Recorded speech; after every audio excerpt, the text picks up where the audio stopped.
Welcome back to World Crisis Radio. Now let's look at the economic situation. Let's do one segment on the U.S.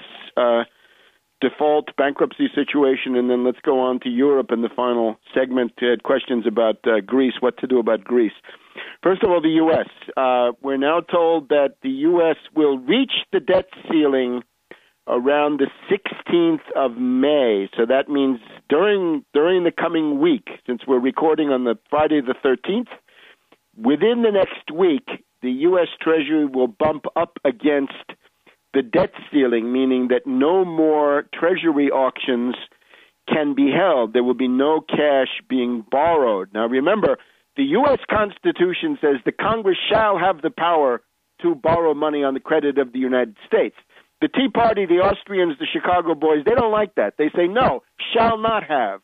They hate the Constitution. They're in constant rebellion against the Constitution, even when they wrap themselves, especially when they wrap themselves in the Constitution. They are in the process of subverting it and attacking it. So we're also told that the cash management techniques available to the Treasury are likely to take us to the first days of August, August 1st, August 2nd, into the dog days of summer, but that the United States is likely to default in the first week of August. Won't it be ironic if these fanatics force a U.S. default for the anniversary of August 15th, 1971? Suppose it's the 40th anniversary of August 15th, 1971, the day when Richard Nixon, Arthur Burns, Henry Kissinger, and a group of lunatics destroyed the Franklin D. Roosevelt Bretton Woods system. They destroyed the fixed parities, and they destroyed the equally important mechanism of gold settlement among central banks, an important reality principle in the Bretton Woods system. So we are now entering into this area of extreme instability. We're beginning to see some jitters in the stock market, right? A few 100-point dive days. Bernanke appeared at the Congress yesterday. We had Deputy Treasury Secretary Neil Wolin, Bernanke. We had Sheila Bair, the by now outgoing boss of the Federal Deposit Insurance Corporation. She should be arrested for not enforcing the laws.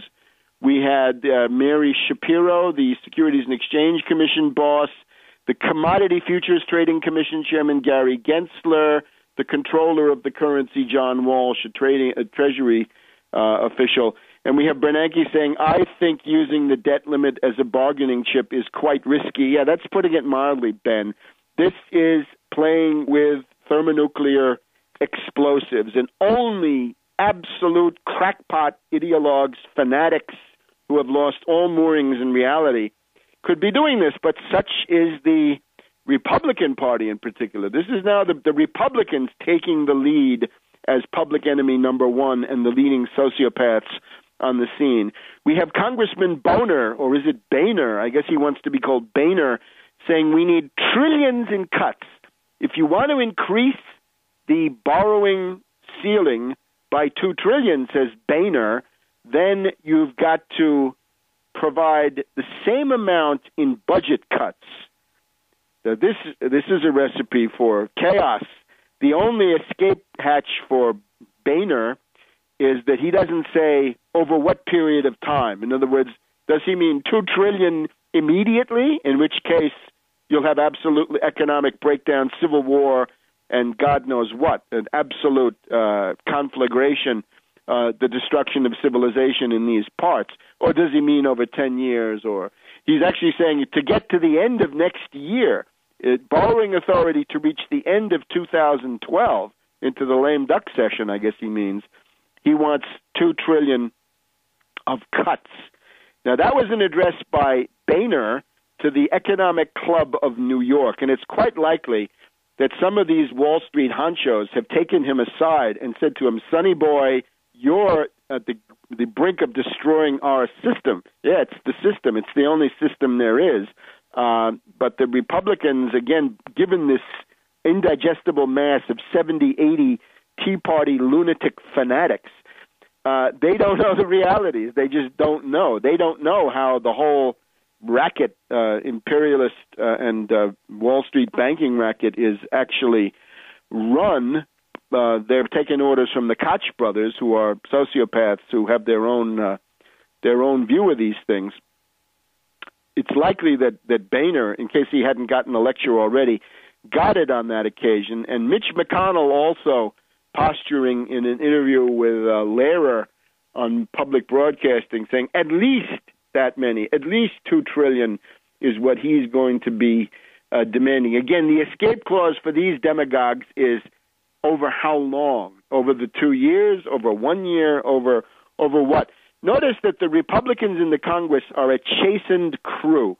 During this past Easter recess, a lot of these scoundrels have been bashed by their own constituents, saying, you get your filthy hands off my Medicare, you get your filthy Republican hands off my Social Security. Remember, Medicare, Social Security are the things that everybody knows that they're going to need sometime if they live long enough, and they want it, and they've paid in all their life.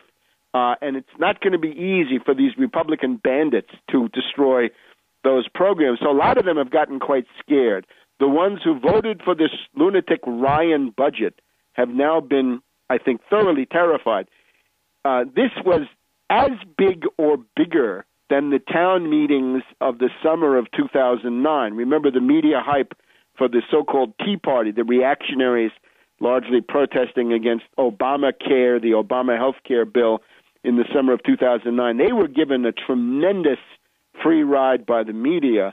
This time, much less. And you'll notice, and the reason for that is, of course, that the entire ruling class consensus, including Immelt and the MSNBC people, is that there should be cuts in Medicare and Social Security, just not in the crude, confrontational way that these Republican fanatics of the Tea Party want to do it. So the Ryan budget has become a tremendous albatross around the necks of all of these people, and it's similar to what the Democrats did. The Democrats came in 2009 saying, we've got power, we can now act out all of our lunatic Malthusian ideology, and they were bashed.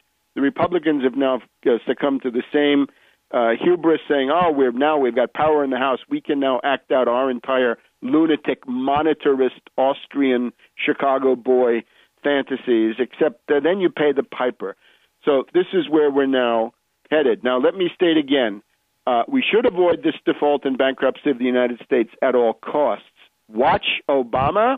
He will use this to make deadly concessions, genocidal concessions. The Republicans are demanding genocidal cuts in a high-profile, bombastic form.